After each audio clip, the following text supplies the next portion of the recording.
할렐루야. 3월 29일 토요 아까베 시간이 돌아왔습니다. 오늘 함께 나누실 말씀은 누가복음 17장 1절에서 10절까지의 말씀입니다. 오늘 본문은 13장 10절에서부터 이어진 하나님 나라와 제자도의 결론 부분에 해당하는 내용입니다. 예수님은 바리새인들의 위선적인 삶, 겉과 속이 다른 삶을 계속해서 지적해 오셨고, 참 하나님의 자녀, 참 하나님의 제자는 그런 위선적인 삶을 사는 것이 아니라 정말 믿음의 삶, 진실한 삶, 정직한 삶을 살아야 한다는 것에 대해서 선포해 왔습니다. 오늘 본문을 보면 하나님의 자녀는 가난하고 소외된 자들과 더불어 살아가야 한다.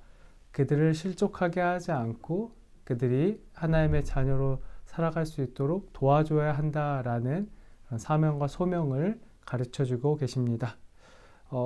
이 본문 속에서 바리새인들은 여러 가지 그 위선과 불신앙으로 많은 작은 자들, 가난한 자들, 소외된 자들, 병든 자들, 그리고 죄인들, 세리들을 더욱 실족해 하고 정죄케 하고 공동체로부터 분리시켜버리는, 그러면서도 자신들은 하나님의 자녀라고 하는 그런 위선적인 태도를 가지고 있었다는 거죠. 이에 반해서 진짜 하나님의 제자, 하나님의 자녀는 절대로 그들을 실족해 하지 않고 오히려 그들을 용서하고 품어줌을 통해서 그들로 하나님의 자녀가 될 수 있도록 도와주어야 한다라는 것입니다.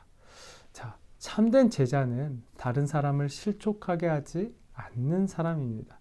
이 본문 1절에 나오는 실족이라는 단어는 예수님의 종말론적 사역, 구원과 심판의 완성을 오해하고 믿지 못해서 죄에 걸려 넘어져 있는 상태를 가리킵니다. 그런데 실족하게 하는 사람이 있고 실족하는 사람이 있다고 합니다.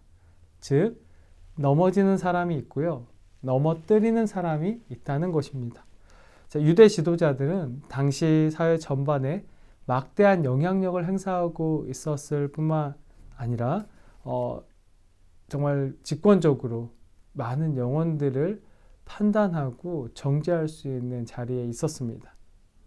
그들은 그들 자신부터 하나님 나라, 구원, 메시아에 대한 오해로 인해서 이 땅에 오신 예수님을 적극적으로 반대했죠. 그뿐 아니라 예수님을 따르는 무리에게도 엄청난 압박과 핍박을 가함으로 그들로 주임을 영접하지 못하게 방해합니다. 즉, 자신들도 걸려 넘어져 있을 뿐만 아니라 다른 많은 영혼들을 걸려 넘어뜨리게 하는 그런 삶을 살았다라는 것입니다. 그들은 실족했을 뿐만 아니라 실족하게 하는 자들입니다. 예수님이 이런 상황 속에서 하나님의 제자는 어떠해야 하는지 얘기하십니다. 우리가 주목해서 보아야 할 단어는 2절입니다. 2절의 작은 자인데요. 이들은 그동안 예수님이 계속해서 말씀해 오신 가난한 자, 쇠리, 죄인, 병든 자들을 가리킵니다. 사실 이 사회의 구성원 안에서 적극적인 보호와 가르침, 회복의 메시지가 이들에게 필요했습니다. 바리새인들은 가장 적극적으로 이들을 정죄하고 사회 구성원으로부터 분리시키는, 그래서 그들이 하나님 나라를 소망하지 못하게 하는, 실족해 하는 일들을 행했다라는 것입니다. 그것이 예수님이 바리새인들을 향한 지적이었습니다. 왜 가난한 자들과 함께하지 않느냐? 오히려 왜 가난한 자들 것을 착취하느냐? 왜 죄인들과 분리되어서 정죄하느냐? 왜 병든 자들을 소외시키느냐? 네, 그것이 율법의 기능이었다는 거죠. 네, 그러나 그 율법의 완성으로 그들을 용서하시고 회복해 하실 예수님을 바리새인들은 오해하고 외면했다는 것입니다. 자, 이들과 달리 그럼 하나님의 자녀들, 제자들은 어떻게 해야 하는가? 예수님은 바로 이어지는 말씀을 통해 가르쳐 주시는데요. 그것은 이 작은 자들을 품어야 한다, 용서해야 한다라는 것입니다. 예수님은 작은 자들이 소외와 분리에서 벗어날 수 있도록 적극적으로 도와줘야 한다 하셨는데, 그 중에서도 지금 가장 적극적으로 그들을 도와줘야 할 것이 무엇이라고 말씀하십니까? 회개라고 말씀하십니다. 예수님은 자신이 직접 가난하고 병든 자, 죄인들을 위해 이 땅에 오셨다라고 말씀하십니다. 그들을 먹이시고 그들을 고치시고 깨닫게 하심으로 그 작은 자들이 영원한 생명, 하나님 나라에 참여하도록 하신 것입니다.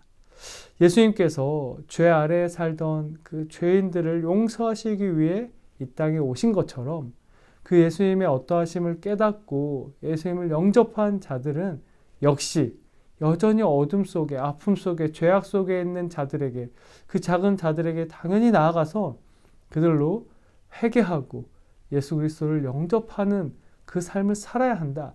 그것이 하나님 나라의 자녀이고 제자의 삶이다라는 것입니다. 자, 그 작은 자가 그 하나님 나라를 받아들이고 실족하지 않고 주님을 영접하기 위해서 해야 할 일, 제자들이 해야 할 일이 있다고 하는데 그것은 여기 본문에 엄한 경고와 꾸짖음이라고 나와 있습니다. 우리가 그 바리새인의 정죄와 구별해서 살펴보아야 합니다. 왜 엄한 경고와 꾸짖음을 해야 합니까? 그것은 목적이 있습니다. 어떤 목적이죠? 그 엄한 경고와 꾸짖음을 통해서 죄인들이 죄를 깨닫고 주님께 회개할 수 있도록 도와주기 위한 꾸짖음이라는 것입니다. 그러니 얼마나 지혜와 사랑과 겸손이 필요합니까? 부모로서 내 자녀에게 내 감정을 그냥 쏟아내는, 분노를 쏟아내는 그것은 자녀에게 상처와 트라우마로 남게 될 것입니다. 그러나 내 자녀를 정말로 올바르게 키우기 위해서 훈육하는 것이라면 그냥 함부로 감정을 쏟아내는 것이 아니라 이 아이가 어떻게 바르게 클 것인지, 어떻게 가르쳐야 할 것인지를 고민하고 기도하고 정말 이 아이를 위해서 훈육하지 않겠습니까? 바로 그런 자세를 말하는 것입니다.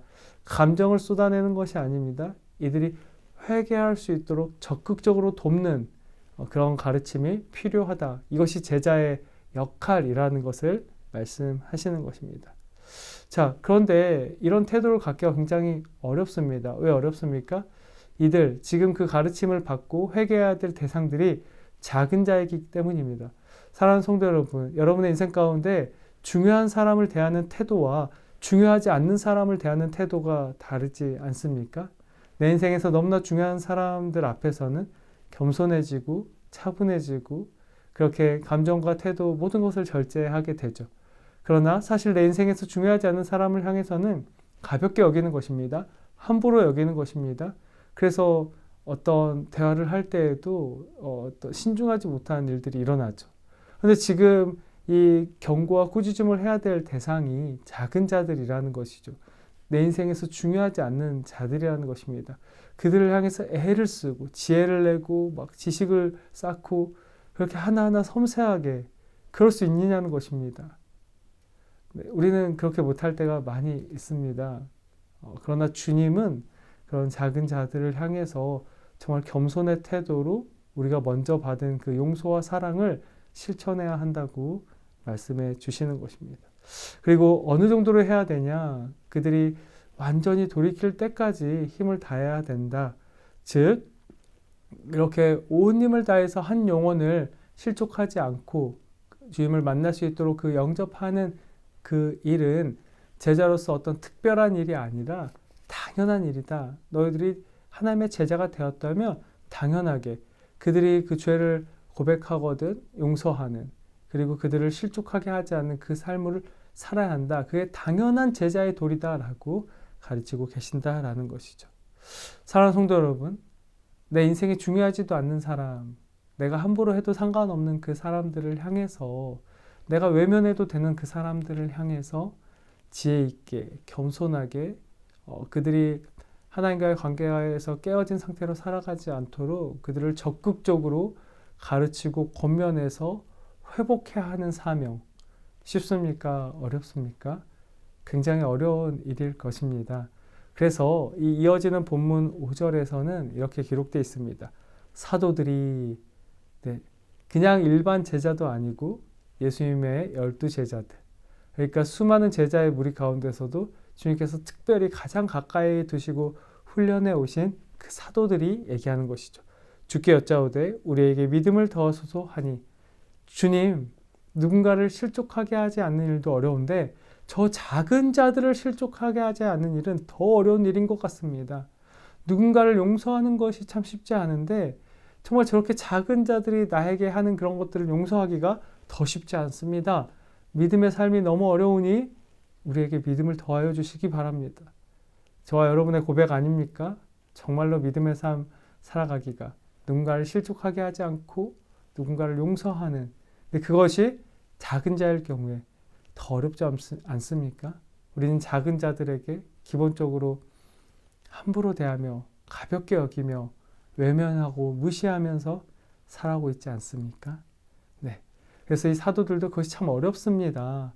믿음을 주시기 바랍니다. 이렇게 얘기하는 것입니다. 이런 사도들의 외침에 예수님께서 어떻게 대답해 주셨습니까?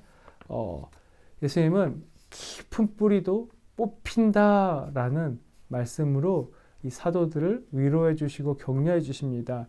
6절인데요. 주께서 이르시되 너에게 겨자씨 하나일 만한 믿음이 있었더라면 이 뽕나무더러 뿌리가 뽑혀 바다에 심기어라 하였을 것이요 그것이 너에게 순종하였으리라. 어떤 의미입니까? 여기서 뽕나무는 당시 그 지역에서 가장 깊이 뿌리를 내리는 나무 중에 하나였다고 합니다. 그만큼 뽑히기 쉽지 않은 나무죠. 그게 우리의 생각이라는 것입니다. 저 나무는 절대 뽑히지 않을까. 난 저 사람은 절대 용서할 수 없을 거야. 나는 저 사람이 실족하는 것을 내가 막을 수 없을 거야. 제한하고 한계 주어지고 뿌리가 깊은 그 문제들을 대할 때 정말 우리가 생각했던 기도하는 일들이 일어나지 않을 거야 라고 부정적으로 반응하기가 쉽다라는 것이죠. 그러나 예수님은 너희들이 겨자씨 하나일 만한 작은 믿음으로도 그 깊은 뿌리가 박혀있는 뽕나무를 뽑을 수 있다. 네. 이것이 우리의 믿음 없음을 지적하는 메시지일 수도 있지만 오히려 우리가 하나님께 깊은 신뢰를 둘 때에 뽑힐 것 같지 않은 일들, 우리가 정말 우리 생각으로 제한해버린 기도조차 하지 않고 기도가 잘 나오지 않는 여러 가지 어려움들이 해결될 수 있다라는 소망의 메시지이기도 한 것입니다. 사랑하는 성도 여러분, 삶의 관계에 또 사역의 자리에 여러 가지 깊이 뿌리내어져 있는 어려움들, 오늘 이 메시지를 들으시고 다시 기도를 회복하시고 믿음을 구하셔서 그 문제들이 곳곳에서 뿌리채 뽑혀 나가는 역사를 체험할 수 있기를 소망합니다. 이어서 예수님은 그 믿음의 자세에 더불어 종의 태도로서 우리가 어떤 그 삶을 살아야 하는지를 가르쳐 주시는데요. 정말 너희들이 순종하기 어렵냐? 그러나 종이라면 하나님의 말씀을 경청하고 순종하는 삶이 어려운 삶이기보다는 당연한 삶이다라고 얘기하십니다. 하나님의 자녀로서 하나님의 말씀을 순종하는 그 삶이 어려운 삶이기보다 당연한 삶이다. 어떻습니까? 종이 하루 종일 밖에서 일을 하고 왔다고 합니다. 그래서 일을 다 마치고 집에 들어왔는데 그것을 주인이 감사하겠느냐? 당연히 또 집안일 해야 될 일을 당연히 종은 하고 있지 않겠느냐? 종은 종으로서 자신이 해야 될 일이 끝마쳐질 때까지 그것을 당연하게 하는 것이다 라는 메시지를 오늘 마지막에 선포하고 있다는 것입니다. 말씀을 한번 정리해 보겠습니다. 예수님께서는 계속해서 하나님 나라의 자녀들은 어떤 삶을 살아야 하는지 가르쳐 주셨습니다. 가난하고 소외된 자들, 죄인들을 실족하게 하지 않는 삶, 오히려 그들이 하나님 나라에 참여할 수 있도록 적극적으로 돕는 삶, 권면하고 가르치고 꾸짖는 삶, 그리고 용서와 긍휼을 베풀어서 그들이 하나님 나라에 함께 참여할 수 있도록 하는 것. 네, 작은 자들, 내 인생에서 중요하지 않는 자들을 향해서 그런 에너지를 쓴다는 것이 참 쉽지 않다. 그래서 믿음을 더하게 해달라는 그 사도들의 메시지 가운데 예수님께서 이어서 뭐라고 하셨죠? 겨자씨 하나만한 믿음이 그 절대 해결되지 않는 문제도 해결할 수 있다는 것과 우리는 그것이 해결되든지 해결되지 않든지 종으로서 그저 묵묵히 하나님의 말씀에 순종하는 자세로 살아가야 한다는 것입니다. 오늘 본문 9절을 보시면 주인은 종이 밖에서 하루 종일 수고하고 와서 또 집에서 집안일을 이어서 한다고 해서 감사해 하지 않고 당연히 여긴다라고 했습니다. 이것은 종을 향한 마음이 감사가 없다는 것이 아닙니다. 주인이 종이 그렇게 수고하고 헌신하는데 당연히 감사하는 마음이 들겠죠. 이것은 어떤 의미인가? 여기서 감사라는 것은 신세, 빚을 의미하는 용어입니다. 그러니까 종이 아무리 그렇게 애를 쓴다고 해서 그것이 주인에게 신세가 되거나 빚이 되지는 않는다라는 것입니다. 우리의 마음과 태도를 이 메시지 앞에 비추어 보길 바랍니다. 어렵게 헌신하고 순종했다고 해서 그것이 주님께서 우리에게 무언가 빚을 진 것이 아니라는 것입니다. 오히려 우리의 모든 빚을, 그 죄악의 빚을 갚아주신 그 주님을 기쁨과 감사로, 그 충성으로 당연하게 섬기는 삶이 하나님 자녀의 태도라는 것입니다. 자, 여러분, 우리는 어떤 신앙생활을 하고 있습니까? 주님께 충성한 후에 빚을 받아내려는 태도로 신앙생활을 하고 있지는 않습니까? 또한 주님이 주시는 그 말씀이 너무 무거워서 미리 포기해버리는 주님의 명령에 순종하기를 거부하는 그런 삶을 살고 있지는 않습니까?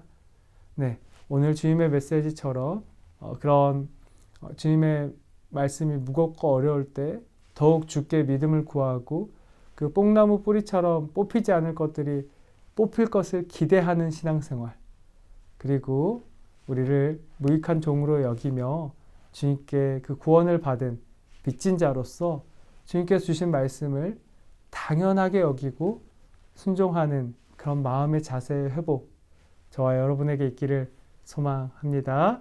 기도하겠습니다.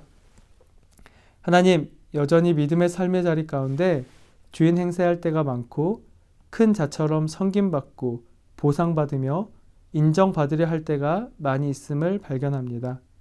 주님이 주시는 명령에 당연하게 반응할 수 있는 겨자씨만한 믿음을 허락해 주시고 우리 삶의 곳곳에 깊이 뿌리 박혀 있는 죄악의 모습들, 삶의 문제들, 관계의 어려움이 뽑혀지는 축복이 가득하게 하시며 우리로 인해 많은 영혼들이 실족하는 것이 아니라 주님께로 돌아와 주를 영접하는 그런 기쁨이 가득하게 하여 주시옵소서. 예수님의 이름으로 기도드립니다. 아멘. 네, 오늘 하루도 무익한 종으로서 주님의 말씀에 순종하며 당연하게 달려가는 삶을 살아가시고 또 우리의 그런 삶의 자리 가운데 많은 작은 자들이 주님께로 돌아오는 축복이 있기를 소망합니다. 우리 월요일 또 시간에 만나도록 하겠습니다.